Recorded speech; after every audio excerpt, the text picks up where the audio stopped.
ketganimga 10 yil bo'libdi.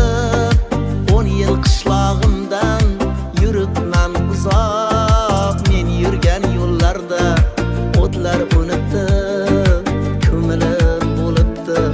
Men kezgan so'qmoq yoshlik chog'im edi, sho'xligim tutib ismim qo'ygan edim bitta terakka.